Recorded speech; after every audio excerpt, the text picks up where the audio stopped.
Hey everyone, welcome back to Void Archive. If you love deep space horror, cosmic mysteries and stories that stay with you long after the screen goes dark, make sure to subscribe and leave a like if you enjoy the video. It really helps support the channel. Alright, tonight's story begins at the edge of a black hole, and by the time it ends, Earth itself will be gone. When I first saw the empty orbit where Earth should have been, I thought my navigation system had failed. Not partially failed, completely. I remember laughing. A dry, exhausted sound inside my helmet while warning sirens pulsed through the cockpit of the Orpheus recovery pod. My hands were shaking so badly I could barely stabilize the controls. 10 years trapped beyond the event horizon of the Kronos Singularity Array had reduced my body to scar tissue, chemical injections, and instinct. But not insanity. Not yet. Earth had to be there. The forward observation glass showed only darkness interrupted by distant stars and the pale curve of the moon drifting alone through space like an abandoned gravestone. No Earth, no debris field, no radiation bloom, nothing. The pod AI repeated the same sentence for the fourth time. Approach coordinates confirmed. I stared at the void beneath the moon. No, I whispered. Run it again. Approach coordinates confirmed. My pulse began hammering harder. There are things your brain rejects immediately, things so impossible that the mind protects itself by refusing to process them. A missing planet was one of those things.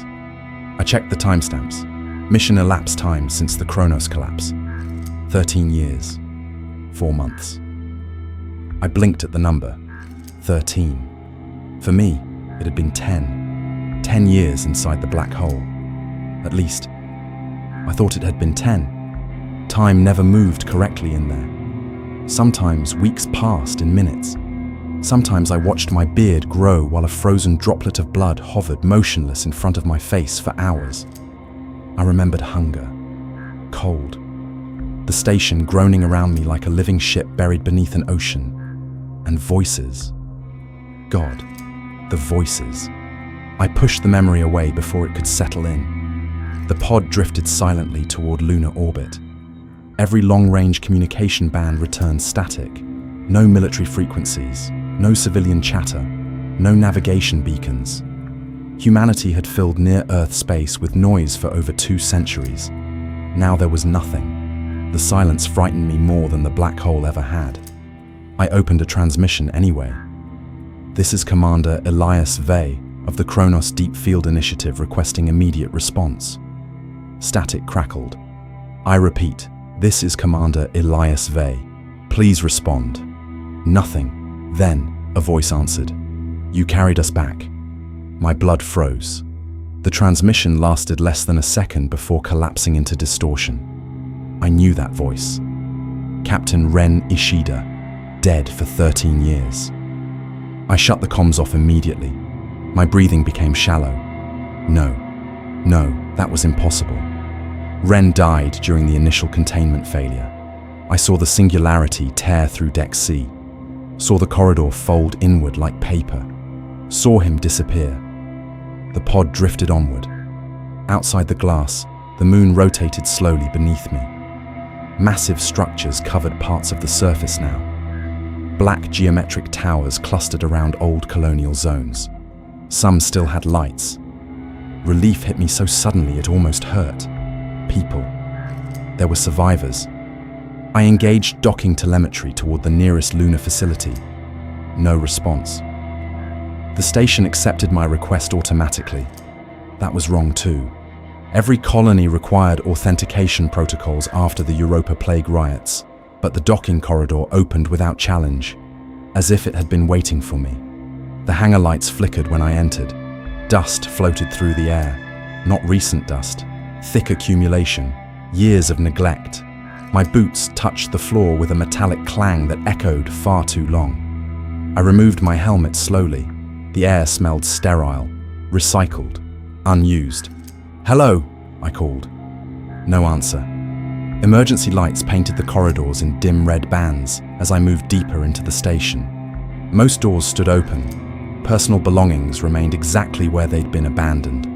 Coffee containers, data slates, children's drawings attached to walls. I found a meal tray fused to a table by mold growth. The food had fossilized. This place had been empty for years.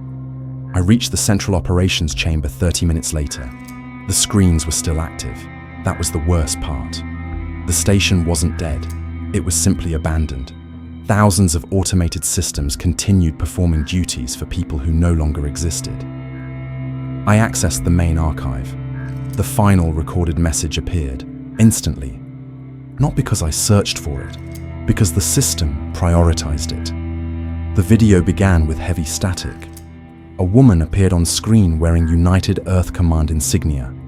Her face looked gaunt from sleep deprivation. "Emergency Directive 7 is now active," she said. "If this message is being viewed by Commander Elias Vey," I stopped breathing. "Do not approach Earth." The camera shook slightly. Behind her, alarms screamed. "We failed to contain the cognitive transmission vector originating from Kronos." My stomach tightened. No direct hostile organism has been identified. The threat appears mimetic in nature and spreads through retained memory associated with surviving personnel. The woman leaned closer to the camera. "If you survived the singularity event, you are no longer considered human safe." I stared at her in silence. Behind her, someone was crying. Then the woman said the sentence that destroyed whatever remained of my certainty. "The entity cannot enter reality unless remembered." Static swallowed half the recording. "We attempted neural erasure protocols, but exposure spread through observation chains. Entire populations began reporting shared dreams, auditory hallucinations, and gravitational anomalies. The station lights dimmed. For a moment, I thought power had failed. Then I realized something far worse. The shadows in the room were moving independently of the light. I turned slowly. Something stood at the far end of operations, tall, distorted. Its outline bent incorrectly, as if space behind it curved inward.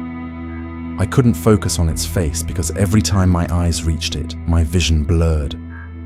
And then I heard them, the voices from inside the black hole. Not through speakers, inside my head, whispering in overlapping fragments. "We waited. You survived. Doorway carried us back." I stumbled backward, knocking over a chair. The figure did not walk toward me. It unfolded closer, like distance itself had collapsed. Suddenly, I remembered something I had spent 10 years trying to suppress.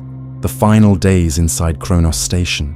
The crew standing motionless in observation chambers, watching the singularity, listening to it speak using the voices of dead relatives. And Ren smiling at me while blood floated from his eyes. "It remembers us now," he had whispered. The operations room temperature dropped instantly. Frost crawled across the consoles. The thing near the doorway twitched unnaturally. Then, every monitor in the station activated at once. One sentence appeared across all screens simultaneously. "You returned Earth to us." The lights went out. And in the darkness, something enormous moved beneath the floor of the station. The floor did not shake. That would have been easier. It breathed. A slow pressure rose beneath the lunar station, pushing through metal, concrete, and buried regolith as if the entire facility rested on the lung of some buried god. The dark around me thickened.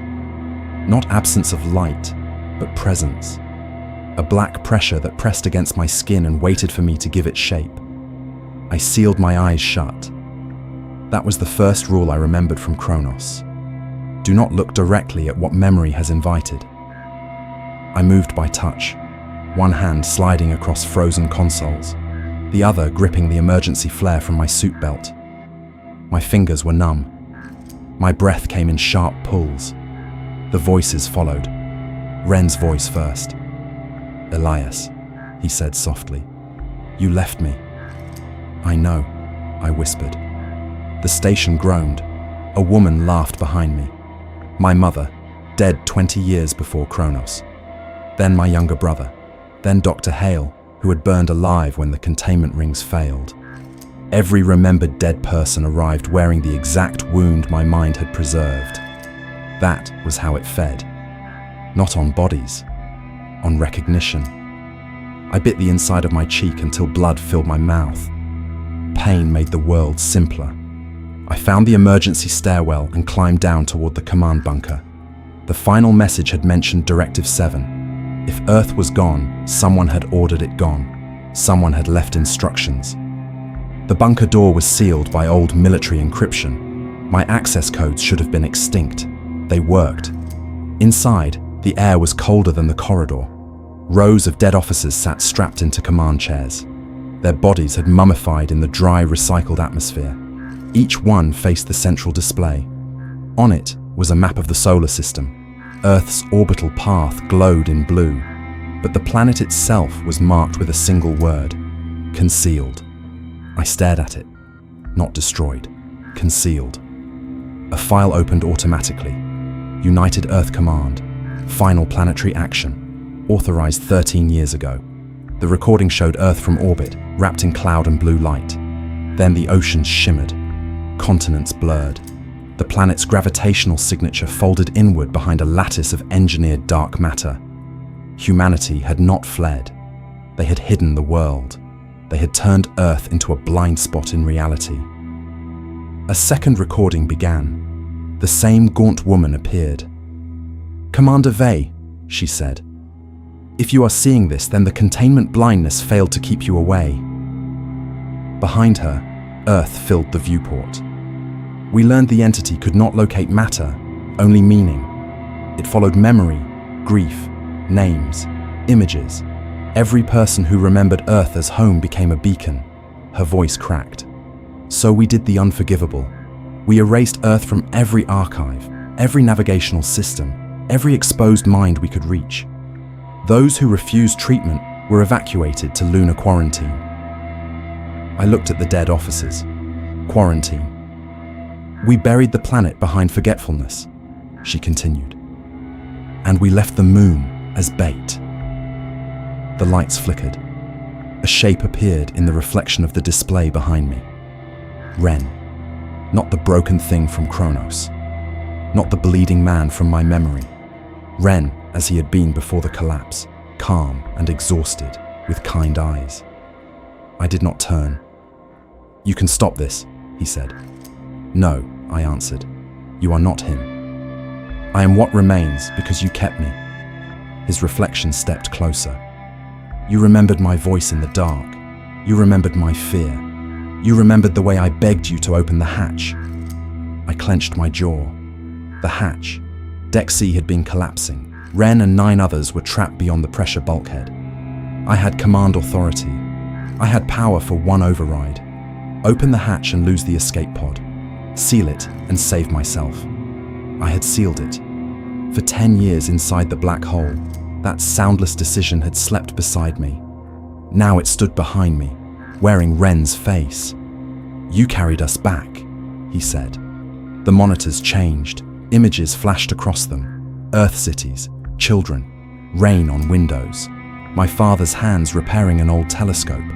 My apartment in Nairobi, the smell of oranges in the market below my balcony. The station trembled. The thing beneath the floor was not under the moon. It was under my memory of Earth. Every image I recognized gave it depth. Every name gave it coordinates. I understood then why they had left the lunar station empty but alive. It was not a refuge. It was a trap designed for me. A final decision point built around the only surviving witness from Kronos. The bunker console displayed one remaining protocol: mnemonic incineration, a neural burn, total destruction of autobiographical memory. The machine would not kill my body. It would burn away every meaningful connection the entity could use. Ren, Kronos, Earth, my own name. A costly victory. Maybe victory was too generous. Ren's reflection leaned close. "You will erase them all," he whispered. "Your mother, your home, the people who hid a world for you." "No," I said. "They hid it from me." He smiled. For the first time, his mouth moved wider than human anatomy allowed. The bunker walls bent inward. The dead officers lifted their heads in unison. Not alive. Remembered. The entity had found enough of me to animate the room. I strapped myself into the neural chair with shaking hands. The console requested verbal confirmation. State identity. My throat tightened. Outside the bunker, something dragged itself through the corridor. Heavy, vast. Not walking, but translating mass through space. I looked once at the blue orbital line where Earth should have been. I tried to feel love. Instead, I felt the entity turning toward that feeling like a flower towards sunlight. So I stopped. I let Earth become a word, then a shape, then nothing. State identity, the machine repeated. The bunker door began to fold inward. Ren stood before me now, no longer pretending. His body stretched into a column of impossible shadow filled with familiar faces. My crew, my family, my dead. All of them calling softly, begging not to be forgotten. I thought of the hatch. I thought of Ren's real voice, not this imitation. Then I gave him the only apology that still mattered. I should have opened it. The shadow paused. For one fraction of a second, grief became mine again. I used that second. Commander Elias Vey, I said. Authorize mnemonic incineration. The machine entered my skull as white fire. There was no noble darkness, no peaceful fading. Memory burned like a city. My childhood went first, then training, then faces. Then guilt lost its hooks because the names beneath it vanished. The entity screamed without sound as every doorway collapsed. Ren was last. He stood in the white fire, almost human again. Elias, he said, and this time I believed it was him. Then I forgot what Elias meant. When I woke, I was alone in a chair on the moon. I knew language. I knew how to breathe.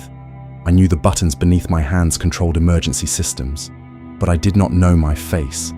I did not know the blue planet slowly appearing beyond the bunker viewport, as if reality had uncovered an eye it had kept closed for 13 years.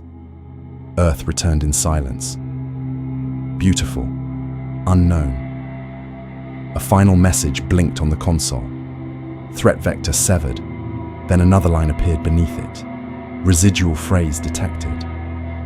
I stared at the words, unable to understand why they made my hands tremble. The speakers crackled once.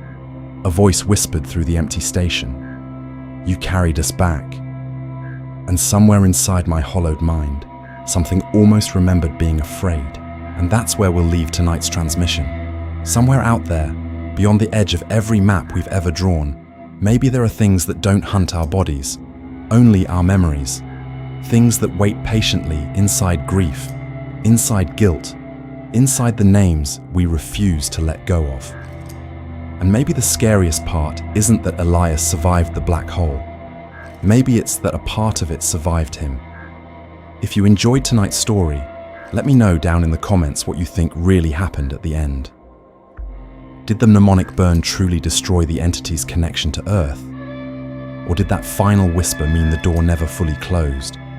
And if you want more long-form cosmic horror stories like this one, make sure to subscribe and turn on notifications so you don't miss the next descent into the dark.